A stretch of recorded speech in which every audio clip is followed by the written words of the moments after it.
એક મુસ્લિમ ફરિયાદી ઈડીમાં ફરિયાદ કરે અને હિન્દુના ઠેકેદાર કહેવાતા પટેલિયાના છોકરાને એ મુસલમાનના કહેવાથી જેલમાં પૂરે, આ હિન્દુવાદી સરકાર આપણે નથી જોઈતી। આપણા દેશમાં ધર્મ અને જાતિનો આંચળો ઓઢીને રાજનીતિ કરવી કેટલી સરળ છે એનું ઉદાહરણ વરુણ પટેલનું આ સ્ટેટમેન્ટ છે। પાટીદારો ભેગા થયા, એક અધિકારી જેમના પર કરપ્શનનો આરોપ લાગ્યો છે એમને પટેલનો દીકરો કહ્યો। વાત આટલા પૂરતી સીમિત નહોતી કે અમારો છોકરો છે ને એના પર કરપ્શનના ખોટા આરોપ લાગ્યા છે, એટલી વાત એમણે નહોતી કરી। એમણે તો ત્યાં સુધી કહ્યું કે માની લઈએ કે કરપ્શન કર્યું હશે પણ કોણ નથી કરતું, એવું કહીને એમણે એ કરપ્શનને જસ્ટિફાય પણ કર્યું। પણ એના પછી એ બોલ્યા કે એક મુસલમાન ફરિયાદીના આધાર પર એક હિન્દુ અધિકારીને પકડીને સસ્પેન્ડ કરી દીધા। અને એટલે જ પ્રશ્ન એ થયો કે જો કોઈ ફરિયાદી મુસલમાન હોય તો શું એની કરેલી ફરિયાદ પર કાર્યવાહી ન થવી જોઈએ? એનાથી પણ મોટો પ્રશ્ન એ થયો કે આ ફરિયાદી મુસલમાન છે એવી માહિતી વરુણ પટેલ પાસે ક્યાંથી આવી? કેમ કે ઈડીની એફઆઈઆર, ECIR જેને કહેવાતી હોય છે, એન્ફોર્સમેન્ટ કેસની જે વિગત, એ ECIR કોઈની પાસે નથી। કોર્ટમાં જે જે માહિતી આપી છે એન્ફોર્સમેન્ટ ડિરેક્ટરેટે, એમાં પણ એટલે ઈડીના અધિકારીઓએ એમાં પણ ફોડ નથી પાડ્યો કે કોની ફરિયાદના આધાર પર એ કાર્યવાહી કરી રહ્યા છે। ઈડી બંધન કરતા પણ નથી એ કહેવા માટે કે કોણ ફરિયાદી હતું, અને એટલે જ અધિકારિક રીતે કોઈની પાસે માહિતી નથી। સૂત્રોની પાસે જે માહિતી છે એ કહી રહી છે કે દેશનું ખૂબ મોટું ઉદ્યોગ સમૂહ છે।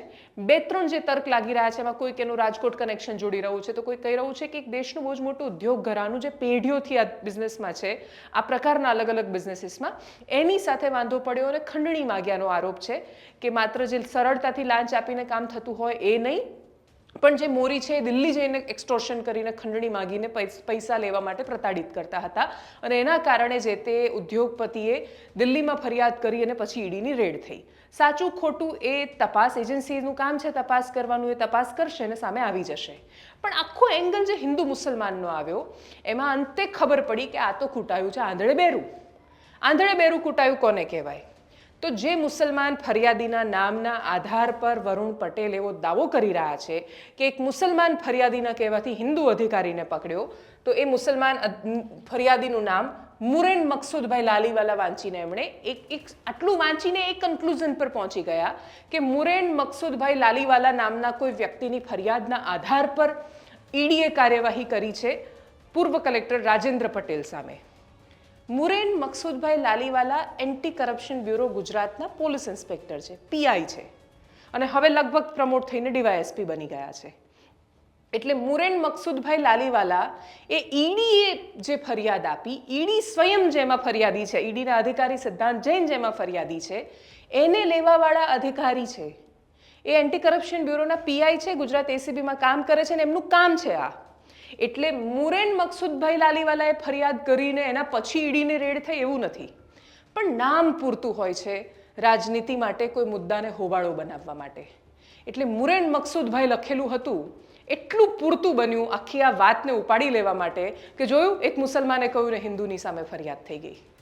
એક તો એક મુસલમાન ફરિયાદ કરે ને હિન્દુની સામે ફરિયાદ ન થઈ શકે, આ દેશનું કાનૂન નથી કહેતું, પણ એ કાનૂન ને બાકીનું બધું ઉપર મૂકીએ તો પણ રાજનીતિ કરવા માટેનો એક બેઝ, જે તથ્ય જે તમે તૈયાર કરી રહ્યા છો એ પાયો જ ખોટો છે। કેમ કે આ તો ACBએ લીધેલી ફરિયાદ છે જે ઈડીએ આપી, અને એના આધાર પર વરુણ પટેલે કહ્યું કે આખી હિન્દુ મુસલમાનની વાત થઈ ગઈ છે। ધર્મ અને જાતિ એ બહુ જ બધા અપરાધોને સંરક્ષણ આપતી આવી છે। તમે કોઈ એક ચોક્કસ જાતિના છો અથવા ચોક્કસ ધર્મમાંથી આવો છો તો તમને કોઈ પણ અપરાધ કરવાનો અધિકાર નથી મળી જતો। તમે એમના બચાવમાં ઉતરી શકો, મદદ કરી શકો, પણ એ જયકારના નારા જ્યારે લગાવો છો ત્યારે તમે સાબિત કરો છો કે તમે એવું કહી રહ્યા છો કે જે તે વ્યક્તિ અમારા જાતિ કે અમારા સમુદાયમાંથી આવે છે ને એટલા જ માટે એને કરપ્શન કરવાનો હક છે, અને એ કરપ્શન કરવાનો હક આ દેશનું બંધારણ નથી આપતું।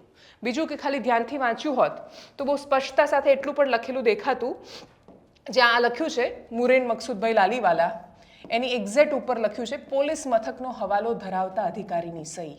અને એટલે જ્યારે આ ઘટનાક્રમ થયો ત્યારે ત્યાં સુરેન્દ્રનગરના એન્ટી કરપ્શન બ્યુરોના પોલીસ સ્ટેશનના PI મુરેન મકસૂદભાઈ લાલીવાલા હતા, અને એટલા માટે એમણે લીધેલી આ ફરિયાદ છે, અને એમાં ફરિયાદી પોતે ઈડી છે। ઈડીની સામે કોને ફરિયાદ કરી એની કોઈ જ અધિકારિક માહિતી કોઈની પાસે નથી।